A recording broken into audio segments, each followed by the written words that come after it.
वंचित बहुजन आघाडीचा प्रतिमाताई आप आगे बढ़ो, प्रतिमाताई आप आगे बढ़ो, बाळासाहेब आप आगे बढ़ो, वंचित बहुजन आघाडीचा जय भीम, जय भीम,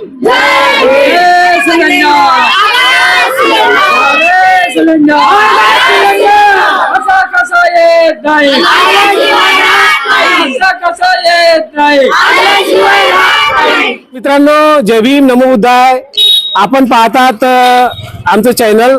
वर्तमानामध्ये पुऱ्या महाराष्ट्रामध्ये निवडणुका सुरू आहेत या महानगरपालिकेच्या, आणि महानगरपालिकेच्या निवडणुकीमध्ये नागपूरची महानगरपालिका खूप महत्वाची आहे. त्यामध्ये बहुजन वंचित आघाडी ही सर्व ताकदीनिशी निवडणुकीमध्ये उभी आहे. वंचित बहुजन आघाडीचे जे उमेदवार आहेत त्यांना आम्ही पदोपदी तुम्हाला दाखवण्याचा प्रयत्न करत आहोत. तर आमच्यासोबत ज्या ताई आहेत त्या निवडणुकीला उभ्या आहेत. जाणून घेऊ त्यांचा परिचय. मॅडम, आपला परिचय सांगा. जय भीम सर्वांना. माझं नाव प्रतिमा नागानंद शिंदे आहे. मी प्रभाग 13 अ मधून लढत आहे. वंचित बहुजन आघाडीकडून उमेदवारी मला मिळालेली आहे. मॅडम, सगळ्यात महत्वाचा पहिला प्रश्न तुम्हाला आहे जो आम्ही प्रत्येकाला विचारतो. तुमचा रोड मॅप काय आहे? तुम्ही का बरं निवडणुकीमध्ये आता पहिल्यांदा उभे राहिले? मला लोकांना रोजगार, स्वास्थ्य आणि शिक्षा हे चांगल्या प्रकारचं द्यायचं आहे. मला जे युवा बेरोजगारीमध्ये जाऊन राहिलेले आहे, नशाच्या आहारी जाऊन राहिलेले आहे, त्यांना मला रोजगार द्यायचा आहे, त्यांचा विकास करायचा आहे.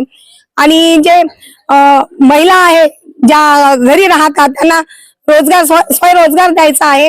त्यांचे जे लाडकी बहीण आहे, जे लाडकी बहीण फ्री मध्ये मिळून राहिलेली आहे, मी माझ्या लाडक्या महिलांना लाडकी बहीण फ्री मध्ये न देता मी रोजगार उपलब्ध करून देईल. प्रत्येक घराघरामध्ये रोजगार कसा येईल याचा मी प्रयत्न करील. याच्यासाठी मी उभी राहिलेली आहे.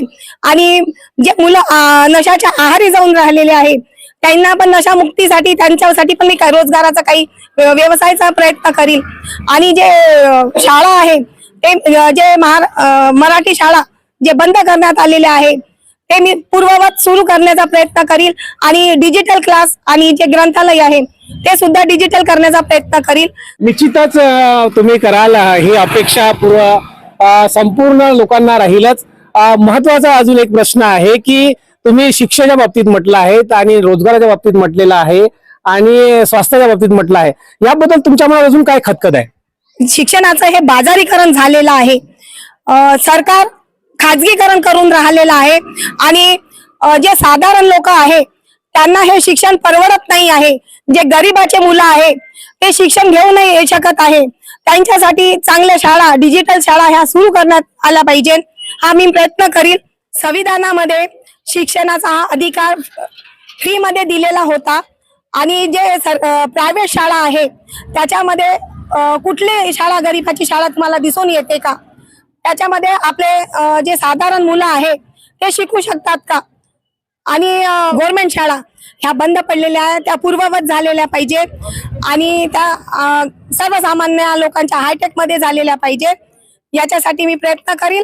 वंचित बहुजन आघाडीचा हा एकच निर्धार आहे, स्वास्थ्य, रोजगार, युवांना रोजगार, यासाठी मी प्रयत्न करणार आहे. आणि मला तुम्ही भरभरून वोट करा. मी तुम्हाला हात जोडून विनंती करते. जे मोठे लोक आहेत त्यांना वोट न करता एक साधारण महिलेला वोट करा.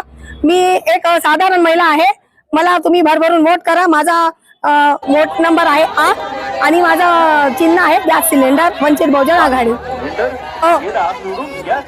तर मित्रांनो, वंचित बहुजन आघाडीचा तुम्ही महाराष्ट्र दौरा पाहिलेला असेल की कशा प्रकारचे लोक निवडून आलेले आहेत. आणि वर्तमानामध्ये वंचित बहुजन आघाडी खरंच काहीतरी करून दाखवेल असं काहीतरी दिसते आहे.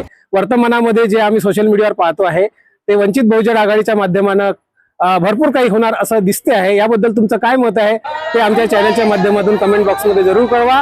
आणि तुमचा याबद्दल, या ताईबद्दल काय विचार आहे ते हे लोकांपर्यंत जरूर पोहोचवा. लाईक करा, शेअर करा आणि सबस्क्राईब करा. धन्यवाद. जय भीम, जय भीम, नमो बुद्धाय.